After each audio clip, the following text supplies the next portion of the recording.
After developing an understanding of machine code, reversing multiple different binaries, some code structures start to become clear in the assembly code itself. An example of this would be an assembly block that almost immediately indicates the implementation of a loop. So to look at this loop signature that we're trying to identify in assembly code, we're going to inspect the object dump from the space-time coordinates challenge out of the Google CTF beginner's quest. But before we jump into the assembly code, we're just going to quickly look at the control flow of the program by executing it.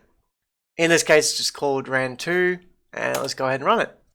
By looks of it, the program is outputting 6 different locations and their corresponding coordinates, except for the 6th one, which is the CTF flag. We're prompted to enter the coordinates for a particular location, so we enter that one, and we'll enter that one as well. Okay, so it says we arrived somewhere, but it's not where the flag is. So it looks like this program, we need to figure out what the coordinates for the CTF location is, and it will print to the screen where the flag is. Now that we understand the basic behavior of the program, we can look at the assembly dump. Now, in the assembly code, we're basically only interested in the main function. All of this assembly code here in this function is what implements the behavior that we saw just then when we were running the program. About halfway through the code, we can find our first indication of some kind of loop implementation. Here we have 3 instructions. The first instruction here is adding hexadecimal number 0x1, which in decimal is 1, to this memory address. So this means that it's adding 1 to the value that is stored at this address. What is important is the instructions that follow directly after this, where we have a comparison and then a jump. The comparison instruction compares the number 5 with the value stored at the memory address we were incrementing just before. This comparison result is then used in the JBE instruction. The JBE instruction will jump to the memory location specified here, depending on whether the comparison was less than or equal to the value it's comparing with. Therefore, we will jump to this memory location if this value is less than or equal to 5.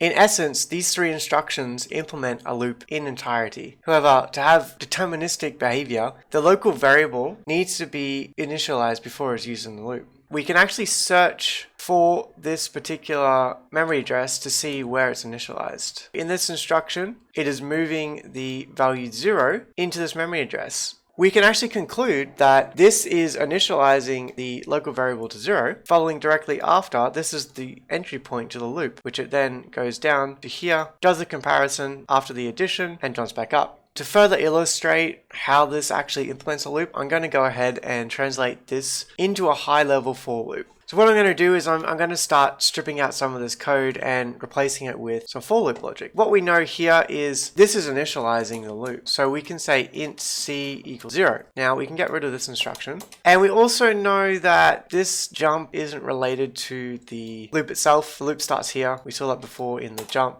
So now this is the start of the actual logic inside the for loop. So we know that we can open that brace. And now I'm going to move this inside the brace itself. Now we're missing a few things. We need a comparison, and then we need some kind of modifier that modifies the local variable c. But we know that comes from down here. First off, the comparison is between the value 5, and we know it's a less than or equal to given the JBE instruction. Therefore, we have c less than or equal to 5 in the comparison, and now we can actually remove these 2 instructions. Finally, we have the add, which is incrementing by 1 on each time, so we can change the modifier to C++, and we can go ahead and remove that instruction. So now we've just eliminated 4 assembly code instructions and replaced it with a for loop instead.